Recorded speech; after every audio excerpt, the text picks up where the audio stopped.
গাড়িটা গাছে মেরে দিই দিয়ে তখন তোমার ভাই ছিটকে পড়ে যায়। কোনো পুলিশ তখন আসেনি। পথ দুর্ঘটনায় মৃত্যু হলো এক সাউন্ড সিস্টেম কর্মীর।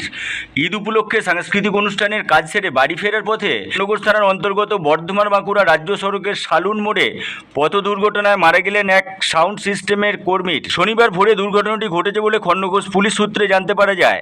মৃতের নাম কিশোর পাত্র, বয়স 23। মৃতের বাড়ি বর্ধমান শহরের মিঠাপুর এলাকায়। দুর্ঘটনা ঘটার পর খণ্ডঘোষ থানার পুলিশ গুরুতরভাবে আহত কিশোর পাত্রকে উদ্ধার করে বর্ধমান মেডিকেল কলেজ হাসপাতালে নিয়ে গেলে কর্তব্যরত চিকিৎসক মৃত বলে ঘোষণা করেন। কৌশিক পাত্রের পরিবারের পক্ষ থেকে জানানো হয়েছে, খণ্ডঘোষ থানার লোধনা গ্রামে ঈদ উপলক্ষে অনুষ্ঠিত হয় সাংস্কৃতিক অনুষ্ঠান। সাংস্কৃতিক অনুষ্ঠানে সাউন্ড সিস্টেম নিয়ে অন্য কর্মীদের সঙ্গে সাউন্ড পরিবেশন করে ভোর রাতে ম্যাটাডোর ভ্যানে চেপে বাড়ি ফিরছিল কৌশিক সহ অন্যান্যরা। সালুন মোড় এলাকার কাছে নিয়ন্ত্রণ হারিয়ে রাস্তার ধারে একটি গাছে ধাক্কা মারে ম্যাটাডোর ভ্যানটি। গাড়ি থেকে ছিটকে রাস্তার ওপর পড়ে যায় কিশোর এবং গুরুতরভাবে জখম হয়। কিভাবে দুর্ঘটনা ঘটলো তা খতিয়ে দেখছে খণ্ডঘোষ থানার পুলিশ।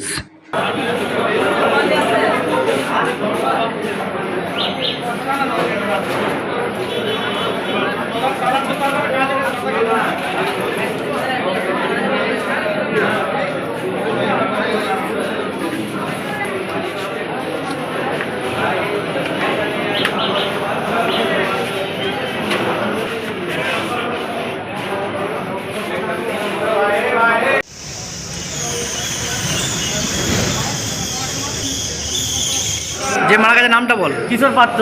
বাড়ি কোথায়? বাড়ি মিঠাপুর মোট কাটালের সামনে। মিঠাপুকুর। হ্যাঁ। আচ্ছা, কি ঘটেছিল বলে কথা? আর এবার কাল রাত্রে কাজে গেছিলো মাইকে ফাংশানে। আচ্ছা, কোন জায়গায়? ঈদের প্রোগ্রামে শালুনে ঈদের কোথায় প্রোগ্রাম খণ্ডঘোষ। আচ্ছা। যে গাড়ি নিয়ে আসছিল ওরা, যদি যে ড্রাইভার সকালে আমার দেখা হলো, এসেছিলাম ড্রাইভার ছিল, ও বললো আমরা একটা 4টে আগে 5টার দিকে গাড়িটা গাছে মেরে দিই দিয়ে তখন তোমার ভাই ছিটকে পড়ে যায়।